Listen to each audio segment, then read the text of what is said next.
比我广，志气比天高，看四方，谁能比我骄傲？口号最响亮。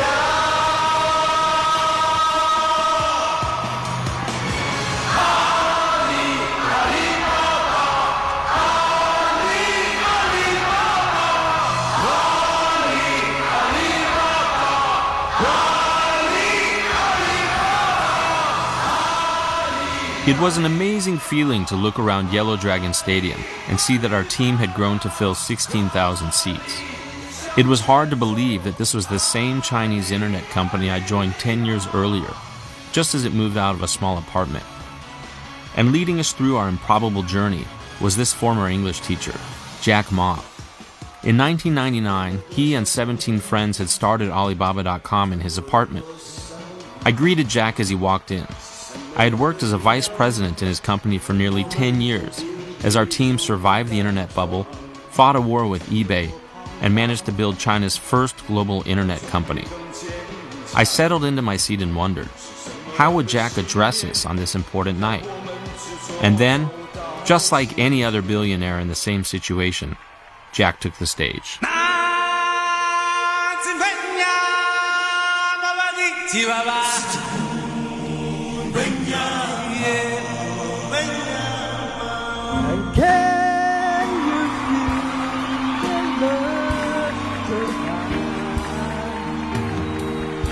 Well, it may not have been typical for a company chairman, but it wasn't surprising coming from Jack. People outside the company assumed he was crazy, but those of us inside the company knew better. This is the story, in my own words and in the most honest way possible, of what I saw and what I learned from a teacher, his dream, and his country.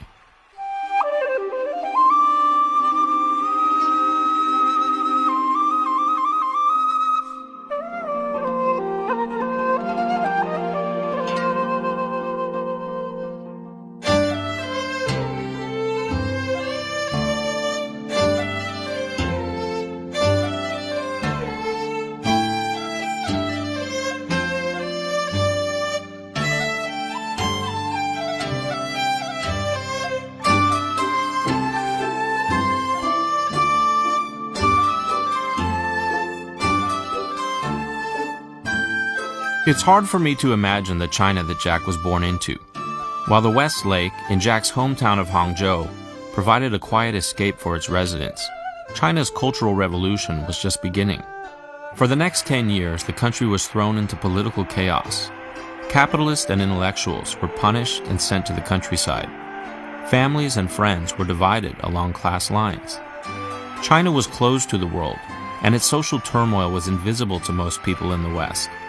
I was just a young boy, enjoying a typical childhood in the United States, and I never could have predicted that my own future would one day intersect with that of another young boy growing up half a world away.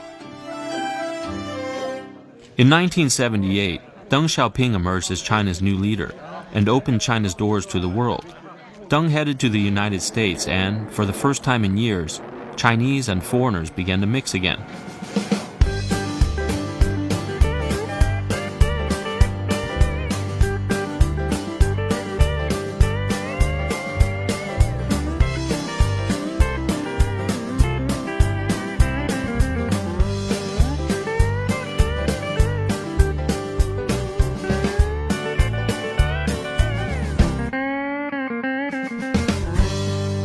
Back in Hangzhou, foreigners were beginning to make their way to the West Lake, and it was on the banks of the West Lake that Jack's life would change. When a teacher told him that she'd seen foreign tourists near the lake, Jack headed down to see for himself. Every morning for the next 9 years, Jack rode his bicycle to the Hangzhou Hotel, where he befriended foreign visitors and practiced English with them. Jack's love of English turned out to be much more than just a hobby, and he went on to become an English teacher, making $12 a month at a local university. As Jack was teaching English, Deng Xiaoping's reforms were having dramatic effects on the neighborhood. Factories sprang up as China's low wages and greater openness combined to fuel an export boom. As international trade increased, Jack saw a business opportunity and started a translation company with several of his friends. 我说赚钱这儿可能不是最好的地方啊，尽管我们钱少，但是我说精神上的享受，有时候忙了累了，他觉得这个事情有意义，他一看就会挺高兴，挺舒适。As Jack was working on his translation business, I was teaching leadership workshops for high school students in the United States.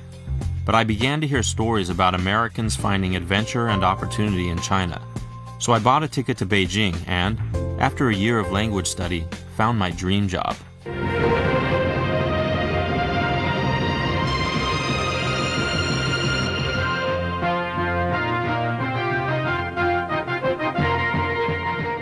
Hello and welcome to another episode of China Through Foreigners' Eyes. My name is Porter Arisman and I come from Denver, Colorado in the United States. For 6 months, I was able to travel China as host of a travel show on Chinese national TV. We visited special economic zones, booming cities, and remote countryside. It was truly the adventure of a lifetime. To be sure, the job had its challenges, such as trying to look cool while dancing around with a handful of pink feathers. But I kept an open mind and found that, if I just went along with things, I was welcomed wherever I went. The job offered a front row seat to China's economic boom. Meeting people from all walks of life, I discovered an incredibly optimistic country. But China in 1995 was a country that also seemed to lack confidence.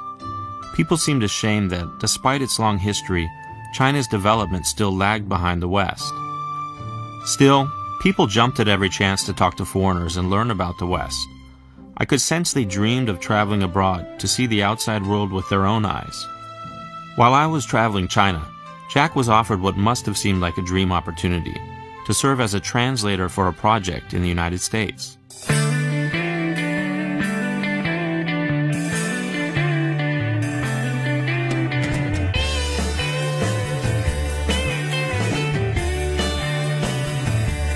Jack flew to the U.S. with high hopes, but when he arrived in Los Angeles, he discovered that the U.S. partner he was sent to work with was a con man. So he fled to Seattle to stay with a family he knew.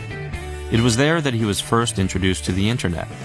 It was a story I'd later hear him tell the media many times, but for some reason, I never got tired of it. My friend Stuart, he said, Jack, this is internet. You can find whatever you can find through the internet. I say, really? So I searched the word beer, B-E-R, beer. Very simple word. I did not know why I searched the beer. Beer, and I found American beer, German beer, and no Chinese beer. So I was curious. I searched China. And all info search and say, no China, no data. And I told my friend, can we make a Chinese homepage and post that inside and see what's the result? So I made a Hope Translation Agency, the homepage. Very ugly looking homepage. 9:30 we launched it, and 12 o'clock I received 5 emails. 3 from USA, 1 from Japan, 1 from Germany. I was so excited. I think this is something interesting.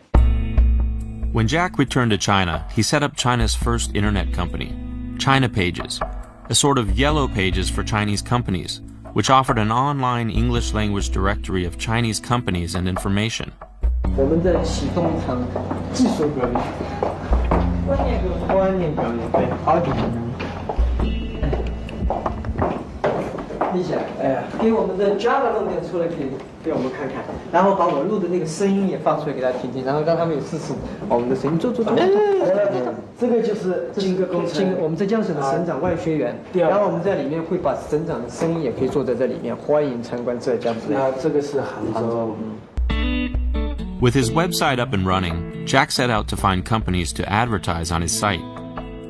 请问你宁波公司是哪里啊？星河。我姓马，我叫马云。 Jack realized that he'd need the cooperation of the government. So he headed to Beijing hoping he could partner with the government body responsible for controlling information in the country. But China's media and communications were strictly controlled. It meant partnering with the government on something as new as the internet was no small challenge.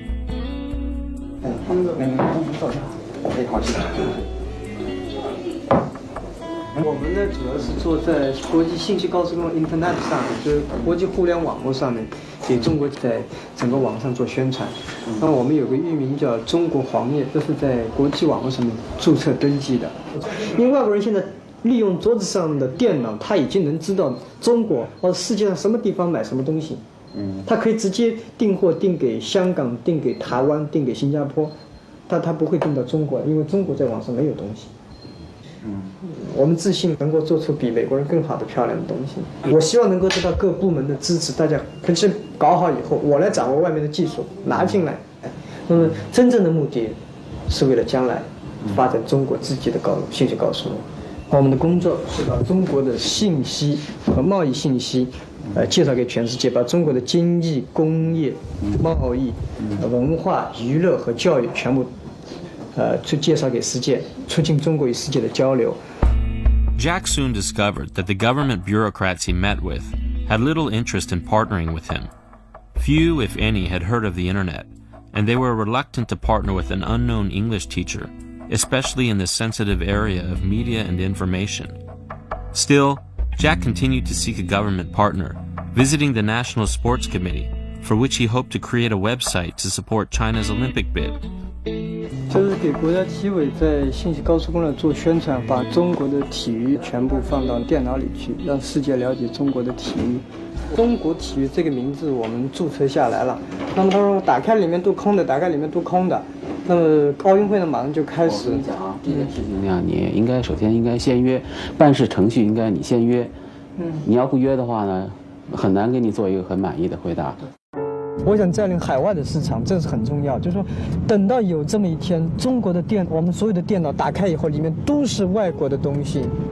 你打开电脑，发现满天遍地的都是外国的东西，这时候后悔就来不及。失败了也无所谓，我至少把一个概念告诉了别人。我不成功，会有人成功的。但首先一点，我希望中国人早点成功，不要再拖下去。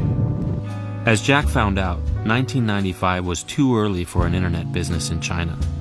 The customers weren't ready, the government wasn't ready, and maybe even Jack wasn't ready. Before long, he gave up on China pages, and his dream would have to wait.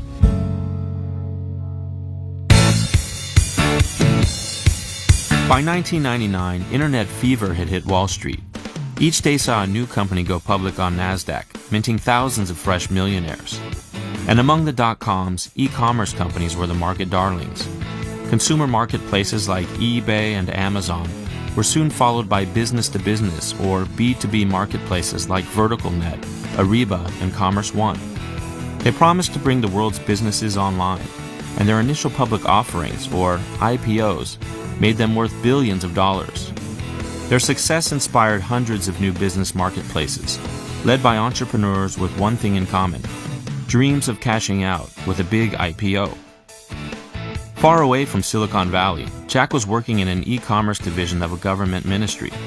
But as small businesses began to connect to the internet, Jack decided it was time to try again.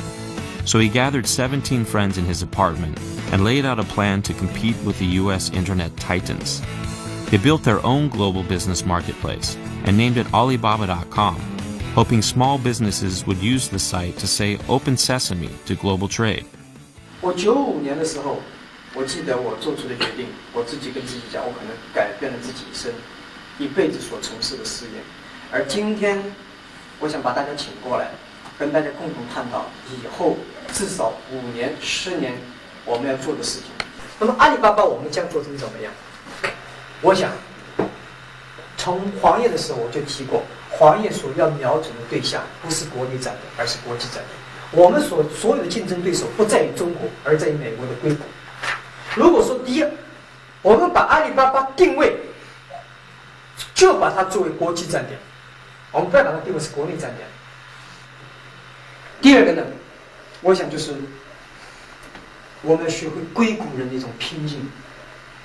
如果说我们是早上8点钟下班，8点钟上班，5点钟下班，这个不是搞高科技啊，这个绝对不是我们阿里巴巴能成功。如果说我们以这种精神，反正我上班了，这个8点钟上班，5点钟下班了 ，OK， 赶紧去其他地方。人家美国人强就强在那硬件，强就强在那系统建设这一方面确实比你早，但是玩信息玩软的，中国人的脑袋绝不比人家差。我们在座的所有人的脑袋绝不比任何人差。这就是我们敢跟美国人斗的一些东西，我们绝对敢斗。如果我们是好的 team， 好的团队，我们自己知道我们想做什么，我们想干些什么的时候，我相信我们是可以以一当十。我们能够赢政府机构，我们能够赢其他很多的民营企业、大的这种企业的是什么？凭的是我们的精神、我们的意识、我们的创新概念，以及我们这种拼劲才能去斗。否则的话，跟他们有什么区别呢？谁都知道 ，Internet 是个泡沫。我刚才讲的危机感就是 Internet 这个泡沫现在越来，什么时候破？然后呢，把股票掉了，eBay 股票会涨。那么有一天 eBay 股票涨了以后，可能阿里巴巴社区的股票涨，所以不要担心。我觉得 Internet 这个梦不会破，这个泡沫不会破。我们为后面的3-5年所付出的代价是非常惨重，只有这样的惨重的代价，才会赢得我们未来的取得的成功。那么目标是2002年，阿里巴巴上市。For the next 7 months, the team plotted away in Jack's apartment, out of view of potential competitors, and they were encouraged as the website began to take off, attracting members from around the world. Alibaba's formula was simple. Exporters could post their product listings on the site, and volume buyers could browse the product listings to find suppliers. The company wasn't making any revenues, but for the first time in Jack's internet career, things seemed headed in the right direction, and the team was energized by the joy of creating something entirely new, while at the same time knowing they really had nothing to lose.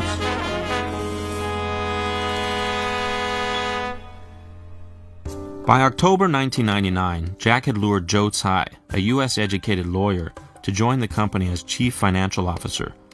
Joe helped Alibaba raise $5 million from global investors including Goldman Sachs. Another $20 million investment led by Japan's SoftBank would soon follow. With money in the bank and more on the way, Jack decided it was time to end the company's seclusion and gathered his troops to prepare for the company's official launch event in Hong Kong. 我觉得这段时间大家都很辛苦，应该说非常辛苦，长期将近6-7个月下来，7个月多月下来，大家都没有休息过。按照原计划，如果我们在18个月内要完成在美国的 IPO， 剩下的时间还有12个月。6-7个月以前，我们从北京离开的时候，跟大家说过，嘿，我们这次回杭州，6个月以内，我们将跟任何媒体切开，我们就埋头造我们的船，我们的船就是阿里巴巴，我们埋头训练我们的船员，就是我们的 team。如果是人家说我们不好，我们的产品不好，阿里巴巴不好，然后呢，再加上评论一下呢，我们的人，我们团长找不到二副，二副找不到三副，三副找不到大副，大家乱哄哄的一整套，这个船很容易就沉下去。With the global competition brewing, Jack and his team headed to Hong Kong. They organized a launch so outrageous that their American competitors must have been shaking in their shoes.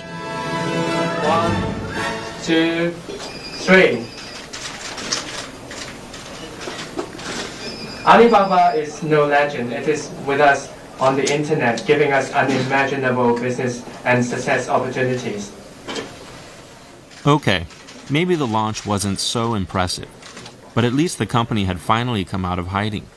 When they talk about e-business, they talk about Amazon, they talk about eBay. But I would say Asia's Asia, America is America. If you think internet is 3,000 meters running, USA has only finished 100 meters, and Asia probably 30 meters, and China only 5 meters.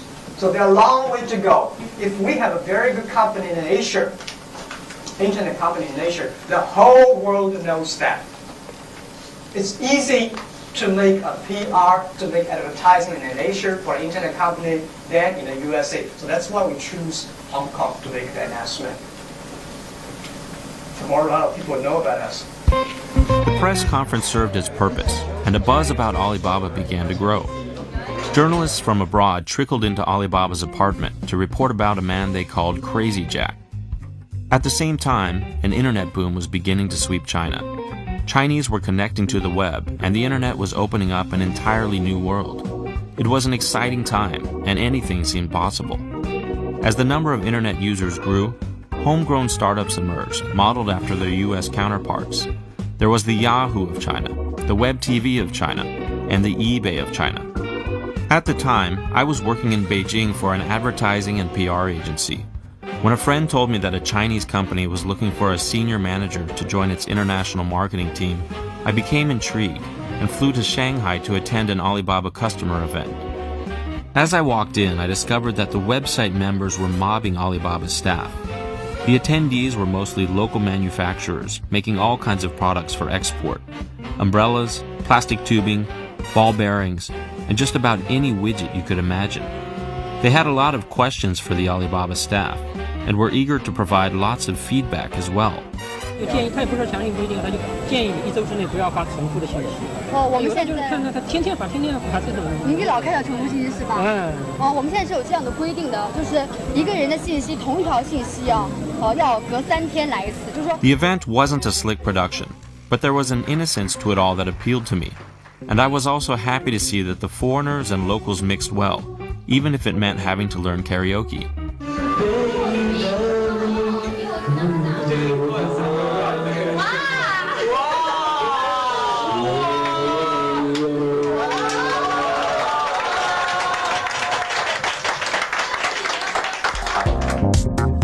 And, most important, I got to know Jack and thought that he was a boss I could work for.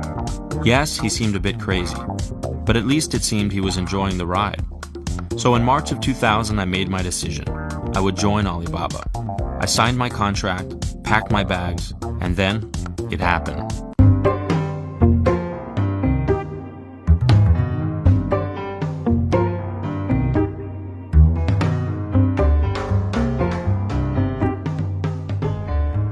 By the time my first day at Alibaba arrived, the internet bubble had burst. As I traveled to Alibaba's headquarters in Hangzhou, I realized that there would be no quick IPO, no sudden cash out. We'd have to be in it for the long haul. I was curious to see what I'd signed up for, and wasn't quite sure how I'd fit into a Chinese company. I arrived at the new office and strolled around. The office had a real buzz as 100 new employees settled in. It was clear that the team was excited to have moved out of the apartment and into a real office. To bring the team together, the company organized a social event where the new international staff were introduced. It didn't feel like a typical company. It felt much more like an extended family. The team had been through so much together, they had become a very tight-knit group. We first watched a number of Chinese skits, which I didn't really understand.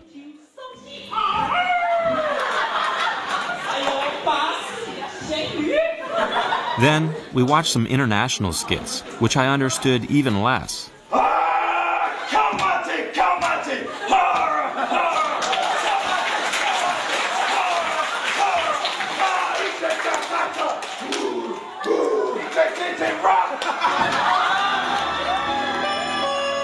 As the event came to an end, I was inspired by what I saw. And I want everybody here, listen.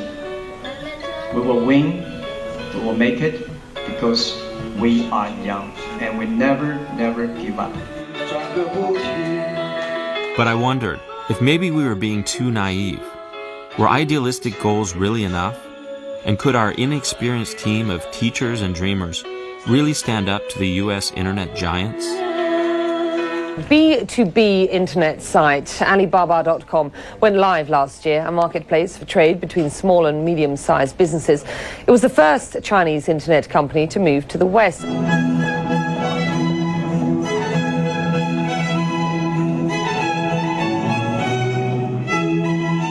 A week after I joined Alibaba, Jack told me he wanted to ramp up Alibaba's global marketing. So we traveled to London on a media tour, hoping to generate some excitement. Jack Ma is Alibaba.com's founder and CEO, and he joins me now. I'm delighted that you're here with me in the studio, Jack. Thanks for coming in. Let's just start with your experience in setting up one of the first internet ventures. Just tell us a little bit about how you started. Well, in 1995 March, I happened to get a chance to go to the States, and Jack was a natural public speaker, and the media seemed interested in his story. But as we traveled through London, the mood was beginning to change. NASDAQ hits its year low as the tech plunge passes day 5. And as the number of internet skeptics increased, the media were becoming more hostile. Jack Ma is the chairman of Alibaba.com. Thanks very much for coming to see us. Thank you very much, pleasure. Tell us something we've never heard about the internet before. We're fed up with hearing what it might do. Tell us something we haven't heard before. Well, now in Asia, wherever you go on the street, like in Shanghai, Hong Kong, Beijing, all the young people are talking about the internet and think about to set up an internet business. So the fever of internet right now in Asia is trying to catch up the U.S. Are you a millionaire? Now? No. Do you want to be? Well, I hope if it could be naturally if I can be. Because in Hong Kong, people are going bonkers about it. We've seen the scenes. But what is the money you're making? How will you make money on the internet? And why should anyone wonder about it if it's not making money? Today, the site, right now we do not make any money on the site, and so totally free because we want to try to attract more attraction. Can you see why people think it's so much hot air? You don't make any money. You've got extraordinary claims, and yet you make nothing. That's internet. Yes, but what's the point? After returning to China, Jack and I continued our publicity push. In a world where funding for internet companies was drying up, it was a free way to gain exposure for the company. But for a Chinese citizen, speaking openly to Western media carried political and therefore personal risks. So I was always surprised at how calmly he handled hard-hitting questions from Western journalists, even when the discussion strayed from business into politics. That's asking for a lot in these days, with internet businesses coming and going with the speed they are at the moment. You can't even look 8 weeks ahead, let alone 80 years. What makes you think you've got a business that can last? We have gone from nothing when we started internet in China, 1995. We are going to grow to 80 years. We're going to suffer more. All the companies say that. We're here to stay. And then tomorrow they're gone. China was not even connected to the internet yet. We started. And we suffered. And today I can say that we suffered much more than any other internet company in this world could imagine. China is open the door. And internet is the best way to let the people understand what's happening outside, and also let the government understand what's exactly happening outside, and that the outside world understand China. I choose internet is one of the way to bridge the people from us. So ultimately internet will change the climate in China. Yeah, climate. Social climate, political climate, everything. I agree. As Jack's name grew in the foreign media, the Chinese media began to regard Alibaba as a success story, and Jack was frequently invited to share his experiences with local business people. 客观世界，客观表达，新苗说新闻。我们很多人呢都听说过阿里巴巴和40大盗的故事。芝麻开门是开启这个藏宝山洞的钥匙。今天下午有很多人冒着酷暑到浙江世贸中心听阿里巴巴网站总裁马云的讲座，他们是为了获得开启电子商务之门的钥匙。那么这个马云到底是何许人也呢？今年7月10号，马云成为美国权威的财经杂志《福布斯》全球版的封面人物。他是50年来第一位获得殊荣的中国企业家。西雅图，他今天讲我有微软，我有波音。纽约，他今天说我有 IBM。我们希望有一天我们杭州人，当然要我们很争气说我们有阿里巴巴。我坚信技术是为人服务的，而不是人为技术服务。如果人为技术服务的话，那么这家公司可能真的是。As I listened to Jack's speeches, I began to get concerned. Jack was being hailed as some sort of a management guru, but Alibaba hadn't even brought in $1 of revenue. We were high on a pedestal with no foundation. And inside the company there was increasing chaos. The organization had expanded too quickly, and there was a growing division between the Chinese and international management teams. We were losing our way. Before long, Jack was forced to call a meeting to address the growing turmoil. 其实我们犯的这个最近犯了一系列的错误，就是我们违背了当时自己在1年以前定的方向。我们不应该为投资者而去设计我们的产品，我们应该为我们的客户去设计我们的产品。客户需要什么 ，member 需要什么，而不是投资者需要什么。而不是外面的新闻记者需要什么。很多北京的媒体骂我是狂人和疯子，在人说话乱说。但是我说实在，今天以后你们记住啊，没办法，阿里巴巴要想赚一点广告费回来，我们只能乱说狂说。不这么说，人家觉得人家说的话不一样的，有什么好听的？公司另外一个重大的决定是阿里巴巴.com。全面迁往美国，把 customer service and team 留在中国 ，engineering production 全部是在美国生产。所以主要这个战略目标是，我们要把阿里巴巴 .com 建成世界一流站点。That's the decision we have to do。也许决策是错误的，但是我永远记住一点 ：a wrong decision is better than no decision at the internet time. Jack's announcement that we would move our English website operations to Silicon Valley was meant to catapult Alibaba into becoming a truly global website. But the move only worsened the organizational chaos in the company. Teams in the US and China fought for territory, and we became a two-headed monster. In a matter of months, Jack reversed the decision, and I was asked to travel to the US office with Jack to help announce a series of layoffs. Jack gave a speech apologizing to the US team for the mistakes that had been made. Then, one by one, I called staff into a room to let them know they were being let go. An office that had earlier been filled with life and hope now felt like an abandoned ghost town. As I flew back to China, I wondered what this meant for our company. We were still burning through cash. We had not made a single penny of revenue. At the same time, we were making claims as bold as any internet company. Back in China, as I rode through town in a taxi, I got a call from Jack. His voice was shaky, and I'd never heard him so distressed. He told me that he'd received angry calls from laid-off staff. Then he asked me if I thought he was a good person. I tried my best to reassure him that he'd done the right thing, that laying off staff today would allow us to grow in the future. But I could sense his confidence was shaken, and I wondered, if Jack lost his confidence, who would be left to encourage us? By 2001, the internet industry was up in flames, and Alibaba was beginning to pay the price for making such bold promises. The same media that had showered us with praise were now predicting our demise. To save money, we laid off nearly our entire international staff, eliminated our advertising budget, and brought our operations back to China. Still, we were burning through money and searching for a source of revenues. Our most pressing concern was to add some stability to our organization, so we hired Savio Kwan, a management veteran with 25 years of experience, to serve as our chief operating officer. Savio was quick to ring the alarm bells and made clear that we had to generate revenues to survive. 增长，不增长就是死亡。 Savio's first priority was to help the company clarify its mission, vision, and values. Next, he created several training programs for Alibaba's staff. Having someone on board with experience stabilized the company, and managers passed along what they learned to their colleagues. But despite order coming to the company, we were still losing money, and the funds we had raised from investors were quickly running out. In 2001, we discovered something which gave us hope. We found that customers were offering to pay as much as $5,000 to appear higher in Alibaba's search results. So we launched a paid service which allowed exporters to build a premium storefront on Alibaba's international site. To promote the service, we set out on a national roadshow, meeting customers in cities along China's east coast. The formula was simple.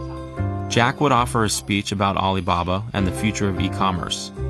I would give an introduction to Alibaba's overseas activities, and our sales team would follow up.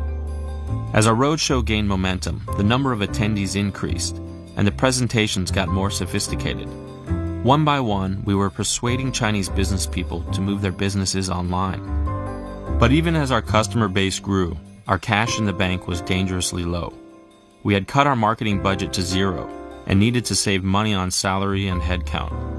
So I proposed to Jack that I take a year off to pursue a dream I had to travel around the world. And if Alibaba survived the internet winter, I'd come back for half the pay. Before I left, I attended the company Christmas party. It had been a tough year. We tried to make the best of the situation, performing skits and singing songs.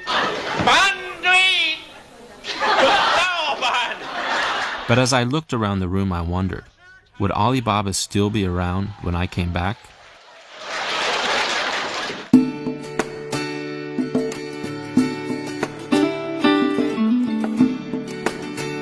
I began my travels by riding a bicycle across southern China. Along the way, I traveled through small towns and villages, often staying with families who invited me in as a guest. I saw the pain and struggle of life in China's countryside, but also experienced the kindness of ordinary people and saw the hope they had that their lives were improving.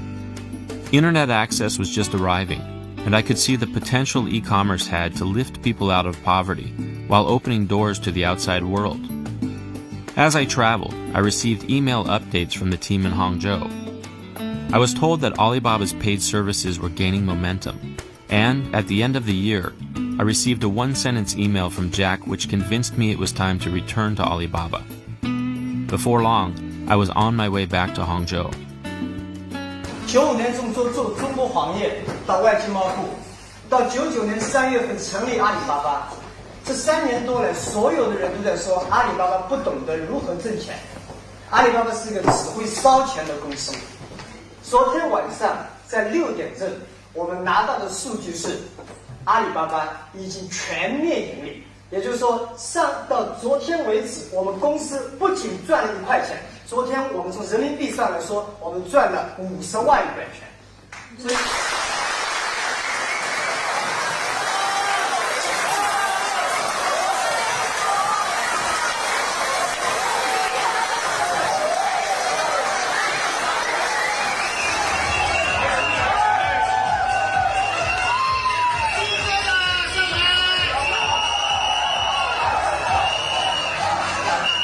It was as if I'd come back to a new Alibaba, and it was one of the most exciting moments of my life.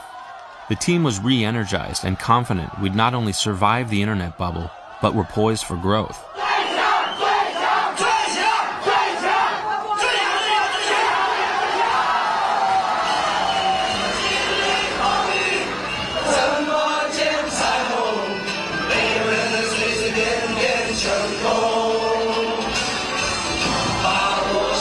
It was clear that our team was stronger than ever before, but just when it seemed everything was on the right track, a crisis hit the company.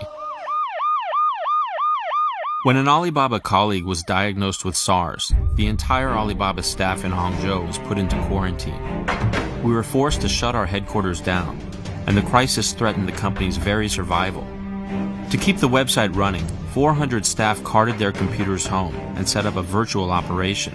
I was locked in my apartment for 10 days. My only human contact was with the nurses in spacesuits who visited to disinfect my apartment, and the regular phone calls I received to check my temperature. 喂，你好，刚刚体温了，我是36.6。It was lonely at times, but our team embraced the challenge, keeping spirits up by chatting online and hosting online karaoke contests. Fortunately, our colleague was released from the hospital, and the officials stopped by to remove the lock from my door. Once I was out, I called Jack to let him know I'd been released. He told me to be prepared for Alibaba's biggest challenge yet, one that would determine Alibaba's future. It would make our previous battles seem minor. We were going to war with a competitor of immense size and nearly unlimited resources. We were going to war with eBay.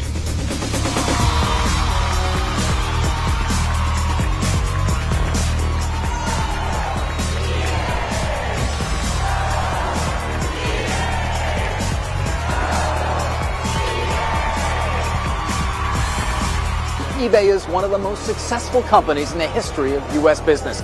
During its lifetime, it has grown faster than any company ever.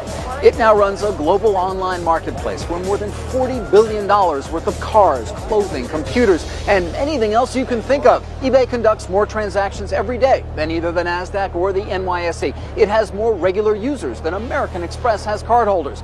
Perhaps no company has created more opportunity for its customers. One reason why their loyalty runs deep. To any reasonable observer, eBay looked invincible. Founded by Pierre Omidyar, the company had grown from a small website for collectibles into the world's most valuable internet company. Meg Whitman, a Harvard MBA, had served as CEO for 5 years and become a media darling. eBay's global dominance appeared unstoppable, and Meg Whitman's ambitions for the company seemed limitless. Today, eBay is truly a global marketplace. There are now 147 million users around the world in over 150 countries. Based on population, eBay would rank 7th on a list of the world's nations. We have a presence in 33 markets around the world, including Australia, Canada, China. It was this presence in China that worried Jack. 3 years earlier, eBay had bought a large stake in eachnet.com, an eBay clone founded by Xiao Yibo, another Harvard graduate. The company shared many of the same members as Alibaba, particularly small and medium-sized businesses who were beginning to sell their products online. Jack felt it was inevitable that eBay would come after these customers and would ultimately pose a major threat to Alibaba's core business. To stave off the threat, Jack had sent a secret team to the original Alibaba apartment. While the rest of Alibaba's staff was in quarantine, the team worked day and night on the project, doing handstands to entertain themselves during breaks. Finally, after a few months of hard work, they launched their creation, Taobao, meaning search for treasure. 淘宝买的笔记，秀淘宝买的 BB， 淘宝买的吊带配淘宝买的迷你 Jazz， 淘宝买的杯子泡了淘宝买的减肥 T， 淘宝买的被子盖了淘宝买的床。完了，一切东西多得转不过来，眼睛这个那个 NAC 全部买到20 money。点点鼠标滴滴滴，上了淘宝我最喜欢，不怕你淘不到，只怕你想不到。淘宝网淘我喜欢。A month later, Jack's fear came true, and eBay announced it was buying the rest of eachnet and investing $150 million into the business. Meg Whitman flew to China to celebrate eBay's acquisition. With 10 million members in China and a 95% market share, eBay was confident of success. 在过去的2年当中，全球的互联网企业经历了泡沫破灭后的全面衰退期，很多公司不是举步维艰，就是关门大吉。但是呢，美国的一家名为电子港湾的互联网公司却逆势而上，风光无限。梅格惠特曼女士的中国之行是来开她在全球的第18家分店。此前，电子港湾公司已经投入3000万美元，获得了中国易趣网33%的股份。eachnet is by far and away the leader in the online trading community business. So the combination of a leadership position and an excellent management team made eachnet the logical choice. Yes, it's agreed that eachnet management is excellent. However, for the time being, the fact is this company hasn't started to make profit. It usually takes between 2 or 3 years for a new entrant to become profitable, and we anticipate that eachnet over time will become quite profitable and grow very rapidly along with the internet in China. With eBay poised to dominate the China market, Jack decided it was time for Taobao to make its official debut. 那今天请大家来，我们是想让大家见证一个特别的事件，全球最大的网上贸易市场 B2B 网站阿里巴巴今天在杭州宣布投资1个亿给一家刚刚诞生才2个月的网站淘宝 Taobao.com。 Jack announced that Taobao would build a consumer marketplace customized for the China market and make it free for 3 years. He argued that China needed its own model for e-commerce, and that it was too early to charge customers while the market was still just developing. 今天也不会跟别人讲淘宝怎么赚钱。淘宝今天最关心的、最想知道的是，我们如何真正能够帮助这些个人电子商务交易能够发展起来，能够为他们服务好。我相信这个市场是巨力无大。中国其实现在看看中国的 B2C 网站，大部分是延伸了美国的 B2C。 中国的 C2C 也基本上全部照搬了美国的模式。 Making Taobao free was a key way to differentiate Taobao from eBay, which collected fees from its users. We gambled that eBay would not match our move, since doing so would expose Meg and her team to intense pressure from Wall Street investors who expected eBay to quickly capitalize on the $180 million it had already invested in the market. Putting investor pressure on eBay in the US meant having a strong PR campaign with the international media was extremely important. A few days after the Taobao launch, Jack stopped by to discuss our progress. Hey, Jack, you're here. Yeah. Okay, Chen, 马上来了. Okay. 拜拜. So, hey. Did you send the press release? Yeah, did you see that? I sent it to you. I don't know if you No, got I did not receive it. it. International media is not such a big news story yet. So what they want to know over time is how is this model different? How are we beating eBay in China? Like how does our model work? Because the Taobao model is different. Taobao model different is each is there for 5 years and then from eBay, but they did not make money. Taobao model, we take that for 1 year and make money. I Really? think it's a big bomb. Have you heard anything from our competitors on that one? No. I think they will not make any comments so far. How's the traffic looking? Double. Yeah. Good. Jack laid out his thinking on how we'd compete with eBay. In order to battle eBay's superior firepower and unlimited resources, we would have to pull them into a guerrilla battle. And for a team which had grown up studying the combat tactics of Mao's Red Army, a guerrilla strategy came naturally. Our first move would be to publicly declare war on eBay. The resulting media coverage would bring attention to Taobao and allow us to piggyback off of eBay's well-funded advertising campaign. Jack set a few ground rules, stressing that we could make no personal attacks on Meg Whitman and would not play the nationalism card. But we would argue that eBay's US model did not fit the China market. And to show we were serious, we would have to take our fight to the US.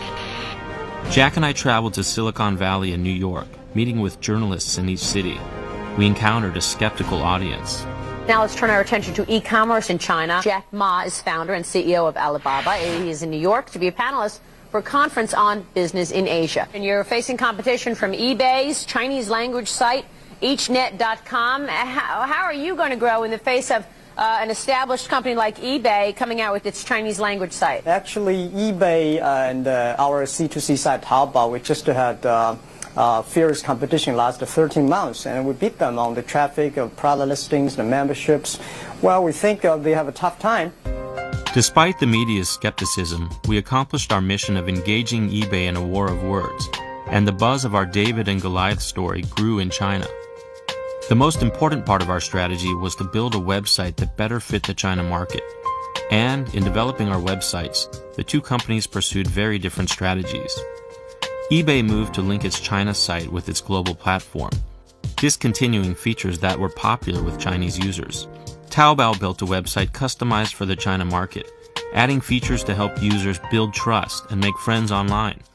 The website was infused with a softer and more human touch that appealed to China's youth. To eBay's Western managers, Taobao probably seemed too cute and flashy. But Taobao appealed to a new generation in China that used the internet with a certain innocence and optimism that eBay failed to appreciate. 淘宝的微笑刷新每天的奇迹，天天互联对面的你我，新的连接拉近着我们距离，我就在此刻更加爱上你。听我说，淘宝网连接你和我，创造幸福的生活。 The website included locally popular features such as live chat and message boards, which encouraged members to build relationships and community. The result was that online shoppers were joining Taobao more quickly, while eBay sellers began to pull up stakes and move to Taobao.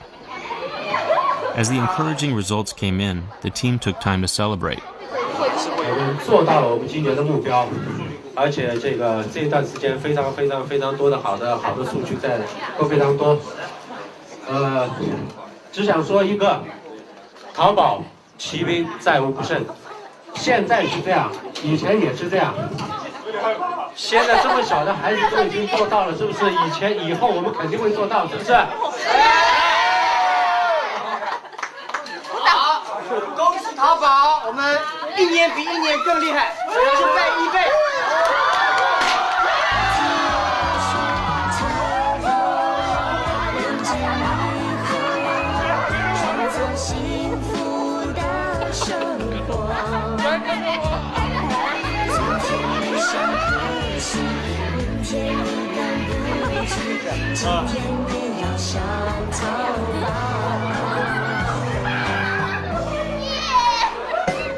As the battle entered 2005, eBay and Taobao were neck and neck. eBay decided to double down its efforts in China, announcing an additional $100 million investment and declaring that they were on track to become the undisputed winner in China. But Wall Street was beginning to have doubts. Today's big headline story on Wall Street, eBay. The stock once again tumbling. An abomination. The stock was annihilated. For the first time in its brief history, eBay has hit some major bumps in the road. Questions about why the company needed another $100 million to spend in China. With investor confidence crumbling, Meg Whitman traveled halfway around the world to discuss her China strategy with CNBC. Meg and her communications chief Henry Gomez worked hard to explain to CNBC's David Faber that eBay was still in the driver's seat.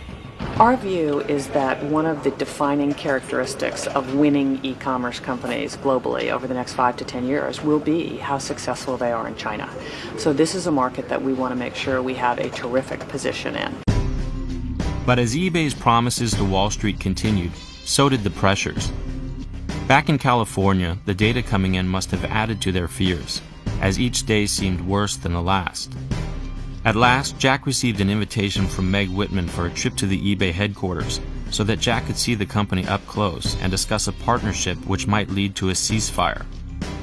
After his trip, Jack sat me down with a colleague and explained that, although he liked Meg personally, he did not believe we would be able to work with eBay as long as she was CEO. He felt she simply wanted to buy the China market to make Wall Street happy, and that she didn't share his vision of helping grow e-commerce to the benefit of China. With no ceasefire in sight, our battle with eBay became more contentious. But we had one card up our sleeve that eBay had not anticipated. It is official. Yahoo agreed to pay $1 billion in cash for a 40% stake in Alibaba.com. The move is designed to catch up with eBay. With the deal, Yahoo is going to become Alibaba's biggest investor, and Alibaba will take over Yahoo's China operations. It was one of the biggest deals in internet history and set off a media frenzy. For the first time, a Chinese internet company had taken over the local operations of a U.S. company in China. And with a search engine now in our portfolio, we boldly proclaimed that not only would we beat eBay in China, but also Google. eBay obviously has been trying to really build and be a successful company in China. I guess with the Yahoo backing, this is really representing a big challenge for eBay in China. Back in Hangzhou, the mood was euphoric.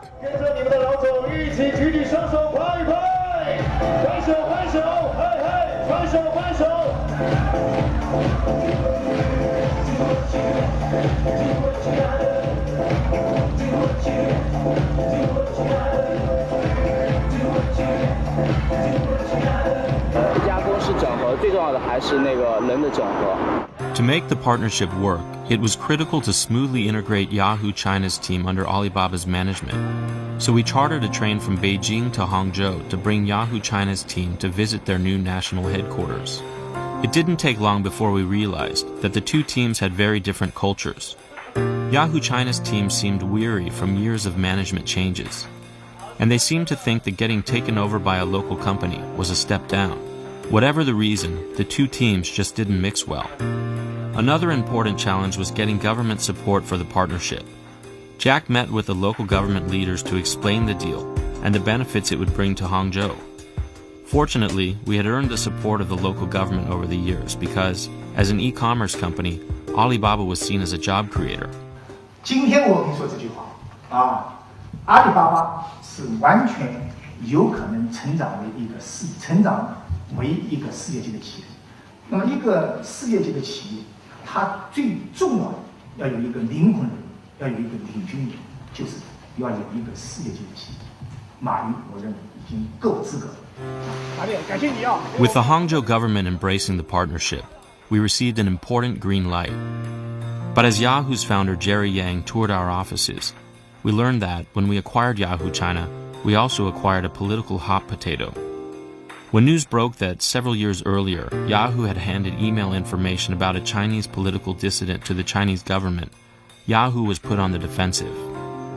The reports coincided with our annual Westlake Summit, where Bill Clinton was set to be the keynote speaker and give an address that would be broadcast live on local television. I'm honored to ask everyone to join me in extending a warm welcome to President William Jefferson Clinton.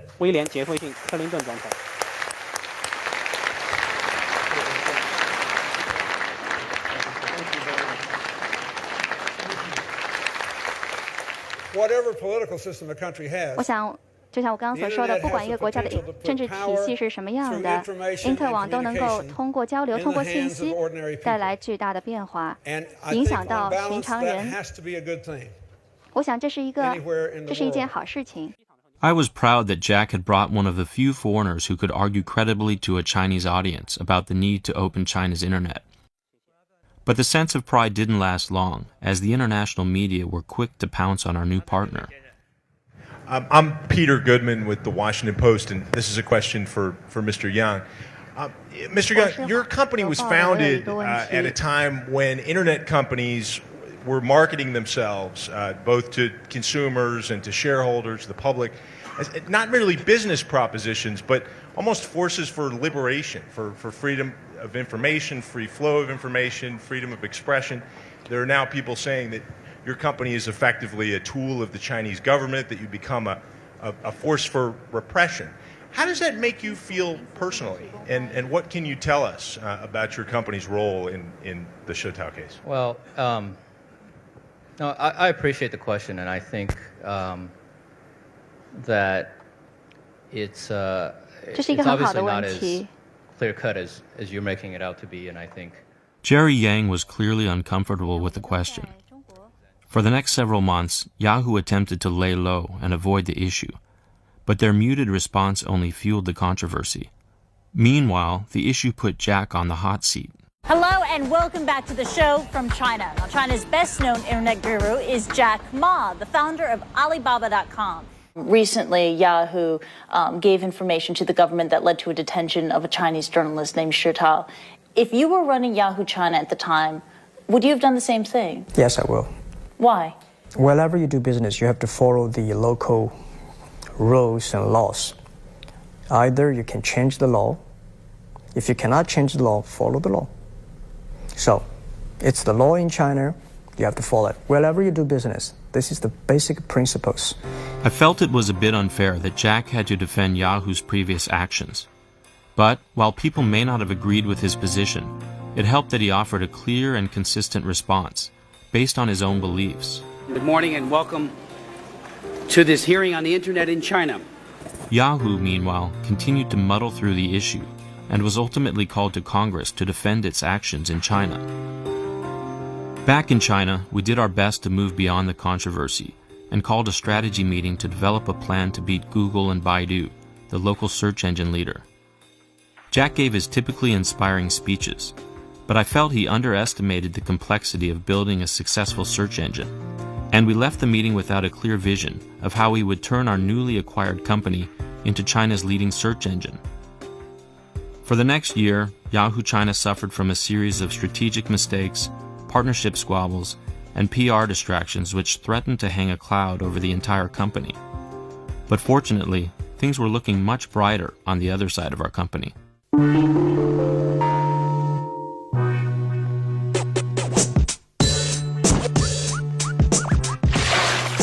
上淘寶，想像力決定購買力。淘啊淘啊淘啊淘！淘寶網淘你喜歡。The funding raised from Yahoo allowed Taobao to invest in national advertising campaigns. And for the first time, Taobao's numbers surpassed those of eBay. With money in the bank and confidence in Taobao's future, we planned one last attack on eBay, which we hoped would provide the knockout blow. With Wall Street watching, just as eBay released its earnings, we announced that we'd make Taobao free an additional 3 years and called on eBay to follow our move. And then I'm still working on the release that we're going to send out today about Taobao. And then I think eBay's earnings will be after the close, and then we will make sure it's posted a bit before then so that it's included in the news cycle. Okay, I'll talk to you later. Bye. eBay's stock dropped 5%, and in a knee-jerk reaction, Henry Gomez issued a response from eBay, arguing that free is not a business model. So we released it in the US at 3 in the afternoon yesterday, and 3 in the morning today here in Hong Kong, and eBay already came back with a response saying free is not a business model. Okay. And they're saying they're much stronger because they can charge. I think we're much stronger because we can stay free.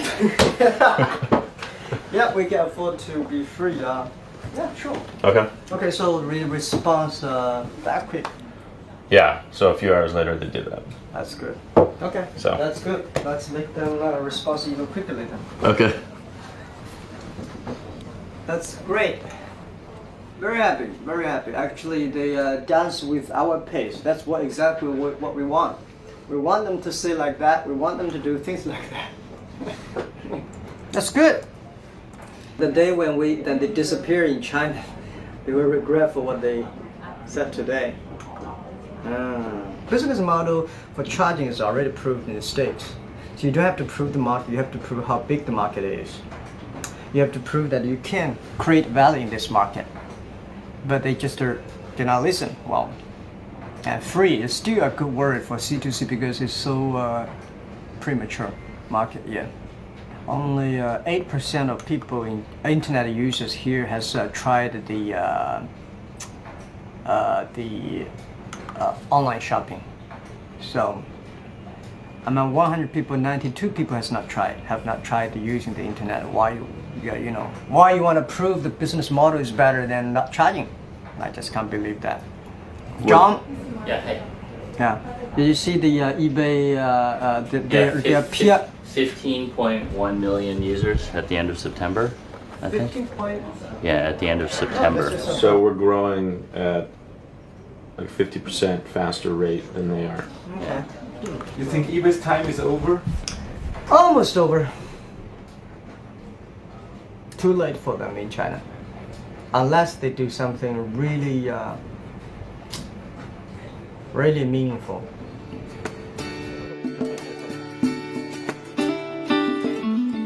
竞争对手 eBay 也发了一个关于我们免费3年的新闻稿，他们自己的一个 response， 如果感兴趣。已经有 response 了。已经有 response。没问题。我们那个淘宝今天下午2点钟宣布再度免费3年，所以呢，整个已经在中国市场上我们占有了65%到70%左右的 market share， 所以我们今天宣布呢，在未来3年内，我们再追加1个 billion 10亿人民币的投入，希望能够创造100万个就业机会。Business is fun, competition is fun. Don't take it too seriously. They took it too seriously in China for competition, not only created real value for the Chinese market, China market, and China consumers. That's what the main reasons they really lose. 接下来就看我们一家唱戏啦，没有eBay什么事了。Over the next year, Taobao continued to gain market share from eBay. And finally, eBay relented, eliminating fees. But it seemed too little too late, and Jack encouraged the team to look beyond the battle with eBay to focus on more meaningful goals.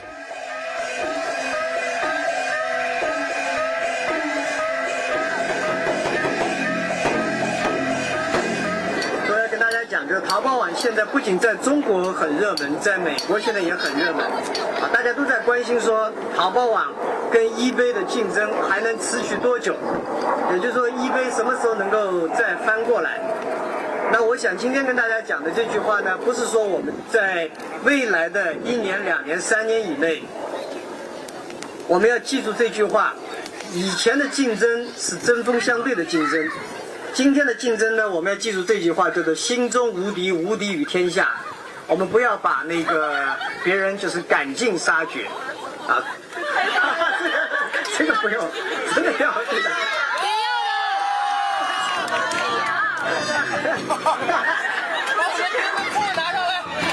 我最为淘宝网感到骄傲的是，我们不仅能够自己做好，而且能够为天下几百万、几千万的人能够创造那个就业机会。所以呢，我希望在未来3年以内，我们不要把竞争作为第一要素，竞争已经变成第2、第3要素。最主要的是如何把淘宝网的交易量继续做起来，把淘宝网的用户再增加起来。我们不是说打败谁，而是把这个市场做大。In the end of 2006, we read the news we'd always hoped for, but didn't totally expect. eBay announced that it was shutting down its Chinese website. In a strange way, I knew I'd miss having such a mighty competitor. But it was exciting to think we had won the war. And with Taobao the winner, with no clear threat in sight, the doors were open for us to do something that had been postponed for 5 years.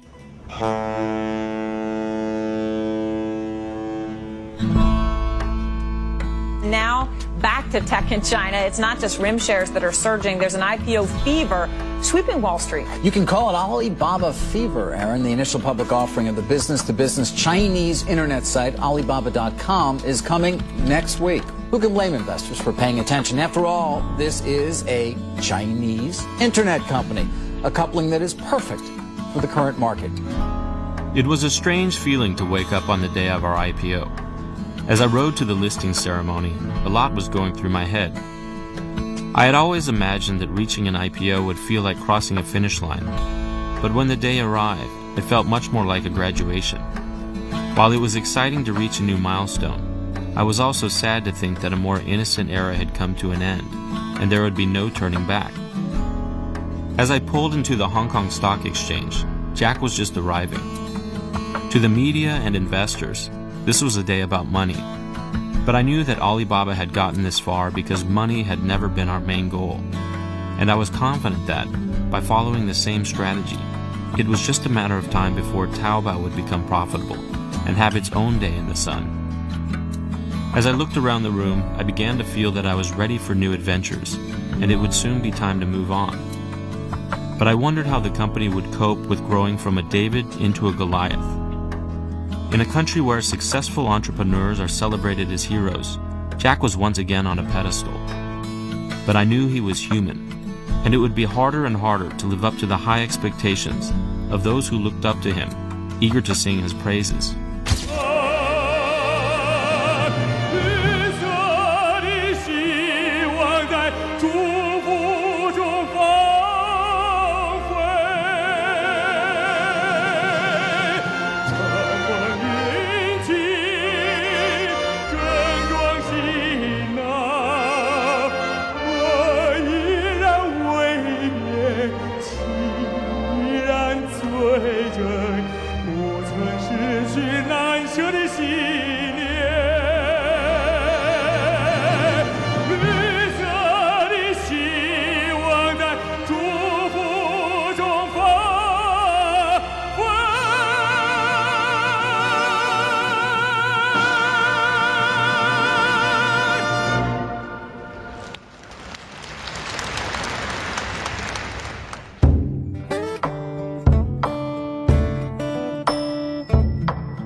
A year after the IPO, I decided to leave the company and did what I always seem to do when my life reaches a crossroad: travel.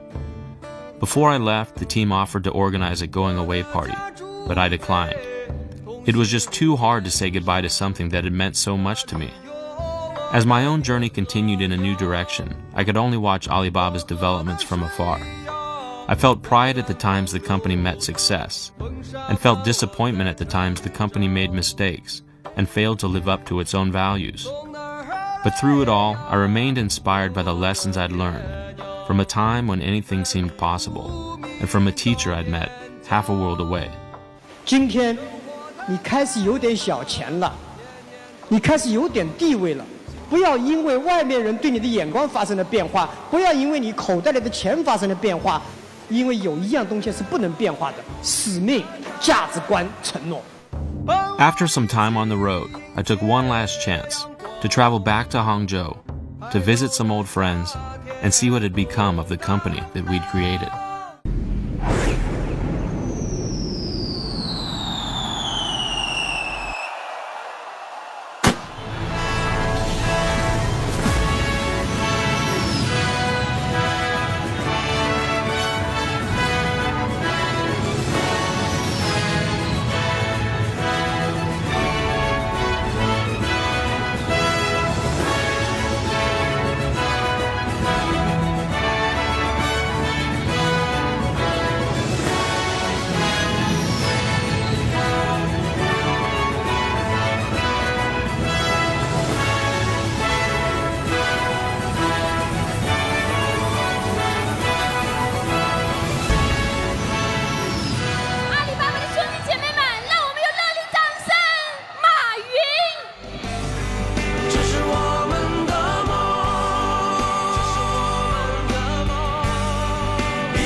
紧紧相拥，这是我们的梦。为今天晚上，我大概准备了10年。10年以前，我设想过10年以后，我会如何对我的员工讲话，如何对我的客户讲话，如何对我的朋友讲话，讲些什么。刚才来之前，看到那么多阿里人，看到那么多阿里巴巴的朋友、亲朋好友，我突然觉得，其实不需要讲什么，因为10年来，所有阿里人的行为已经讲清楚了。感谢大家。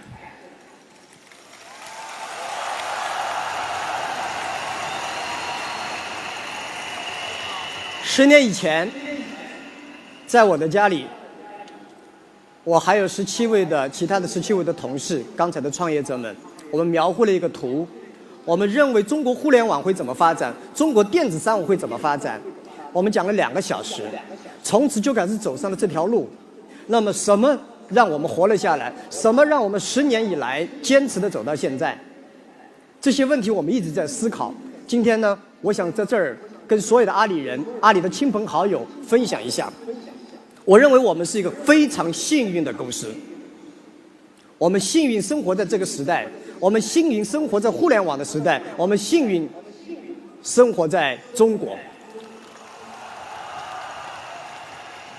今天我们刚刚开始，后面的路还非常之长。来到阿里巴巴不是为了份工作，是为了个梦想，是为了份事业。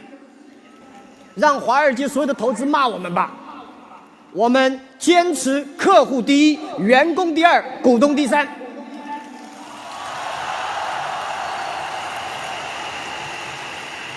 我们需要有21世纪理念的公司，是一家有开放、更懂得开放、更懂得分享、更懂得责任、更懂得全球化观念的公司。世界需要的是一种精神、一种文化、一种信念、一种梦想。阿里人未来10年坚守我们的信念，坚守我们的文化，坚守我们的梦想。只有梦想、理念、使命、价值体系，才能让我们走得远。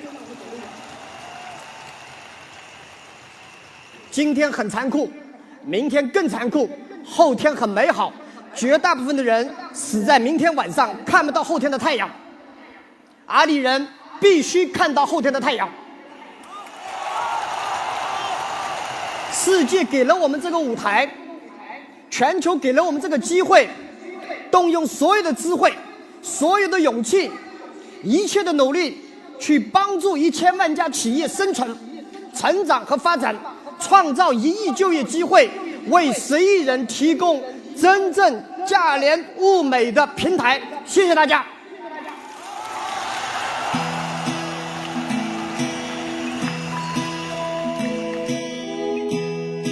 As the evening came to a close, I reflected on my time at Alibaba and all that I'd seen over the previous 10 years.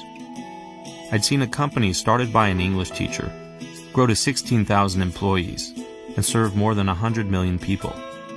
And I'd seen a group of ordinary people that even I had underestimated come together as a team to build something they believed could change the world. I realized that to people outside Alibaba, we probably seemed naive. But Jack was right. Alibaba was more than just a company. It was a dream for which we'd fought and struggled, laughed and cried. And in a country where speech still had limits, it was a place where my colleagues had found self-expression in the form of a company. My own time at Alibaba had come to an end, but I knew the story would continue. And whether it would end as well as it began would be up to Jack and a new team of colleagues, and how well they upheld the values which had carried us this far. But I found comfort in the fact that, whatever happened to Jack, or to Alibaba, the internet had sparked the dreams of a new generation in China. And I felt that, if the rest of the world had seen the China I'd seen, maybe fear of China's rise would be replaced with optimism and hope. And that's the story of what I saw and what I learned from a teacher, his dream, and his country.